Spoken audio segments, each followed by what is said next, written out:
Tendance dans le vert pour le CAC 40 à la mi-journée, le CAC 40 qui se maintient d'ailleurs au-dessus des 5000 points depuis l'ouverture ce matin. Les investisseurs parisiens semblent applaudir depuis le début de la matinée comme sur les autres places de marchés européennes la victoire de Joe Biden aux présidentielles américaines.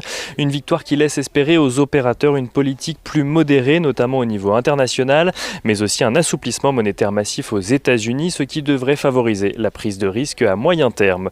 Joe Biden qui a d'ailleurs entamé les préparatifs de la transition sans attendre la fin de recours judiciaires lancés par Donald Trump.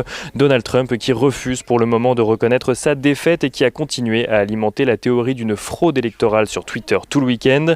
Il n'en reste pas moins que sa défaite aux urnes alors qu'il est en première ligne de l'affrontement commercial avec la Chine fait grimper les bourses asiatiques aujourd'hui. Le CSI 300 en Chine qui regroupe les plus grosses capitalisations des bourses de Shanghai et de Shenzhen gagne près de 2% ce matin. Le Hang Seng de Hong Kong s'apprécie lui de plus de 1%, tandis que le Nikkei gagne lui plus de 2%. La victoire de Joe Biden couplée à la perspective de voir le Sénat américain rester à majorité républicaine laisse également les investisseurs espérer que les réformes fiscales voulues par les démocrates, mais aussi un éventuel démantèlement des GAFA voulu par les démocrates également, aient plus de mal à voir le jour. Les investisseurs qui devraient également garder dans un coin de leur tête la progression de l'épidémie qui atteint désormais les 50 millions de cas dans le monde alors que le nombre de décès atteint lui les 1,26 millions. Un défi que devra notamment tenter de relever Joe Biden alors que les États-Unis font désormais état de plus de 10 millions de cas depuis le début de la pandémie. La France, quant à elle, compte à présent 1,7 million de cas depuis toujours le début de la pandémie. A noter que dans l'Hexagone, la Banque de France anticipe une baisse de 12% du PIB au mois de novembre par rapport à un mois normal. Une baisse moins forte que le recul de plus de 30% connu lors du premier confinement.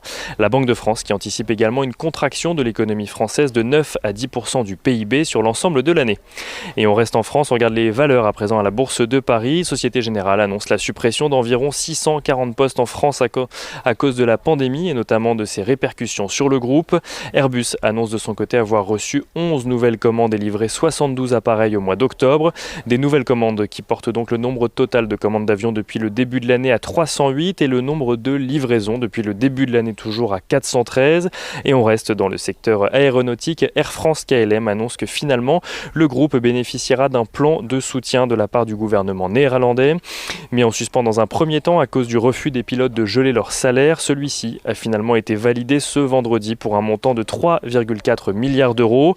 Les syndicats ont accepté en contrepartie un gel des salaires pour l'ensemble des salariés. Et on finit avec l'euro-dollar qui s'apprécie du fait des élections aux États-Unis. Il oscille à présent entre les 1,1850 $ pour 1 euro et les 1,19 $ pour 1 euro.